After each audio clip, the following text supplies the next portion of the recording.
सिमरिया नगर पंचायत का चुनाव कहने के लिए तो उपचुनाव है, लेकिन वास्तविकता में यह रीवा की राजनीति के चर्चित राजनेताओं के लिए साख का सवाल है।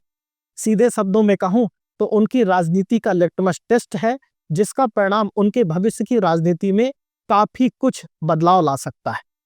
जिनमें प्रमुख नाम सिमरिया के विधायक अभय मिश्रा, पूर्व विधायक केपी त्रिपाठी और रीवा के भारतीय जनता पार्टी के नए नवेले जिला अध्यक्ष वीरेंद्र गुप्ता का है।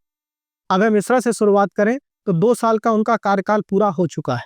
वहीं उनके प्रत्याशी चुनाव मैदान में उनकी जो छवि है वह एक लड़ैया राजनेता की है। सदन से लेकर सड़क तक वह भारतीय जनता पार्टी से लड़ते हुए नजर आते हैं।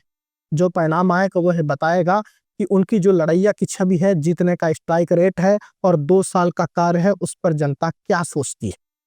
और यह परिणाम ही 2028 के जो विधानसभा चुनाव होंगे और जो उनकी सदन में आवाज ताकत निखर कर सामने आती है, उस पर उसका परिणाम काफी कुछ प्रभाव दिखाएगा।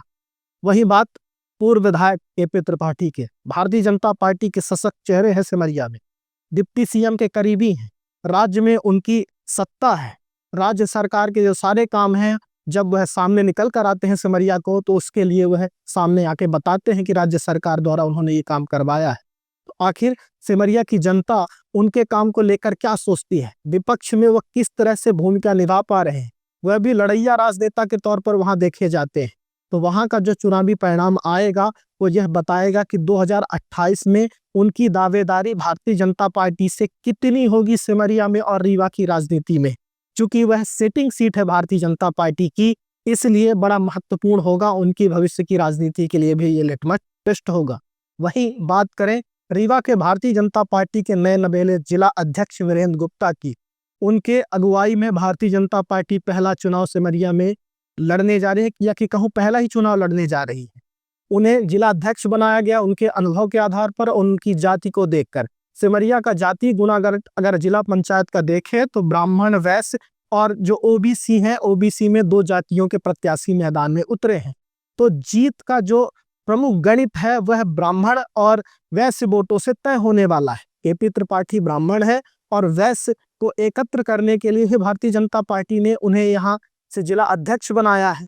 तो यह देखना होगा कि जो वह चुनावी परिणाम आता है वह बहुत कुछ डिसाइड करेगा कि भारतीय जनता पार्टी ने जो दांव लगाया वह सही लगाया कि नहीं लगाया।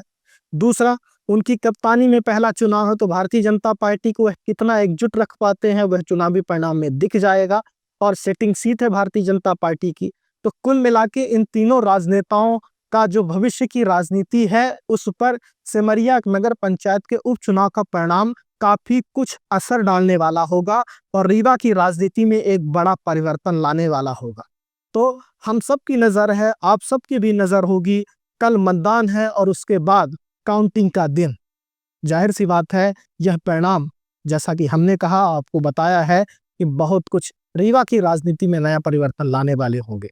इस वीडियो पर आपका क्या सोचना है कमेंट बॉक्स पर जरूर बताएं। खबरिया देखें, सब्सक्राइब करते रहें। बहुत बहुत धन्यवाद।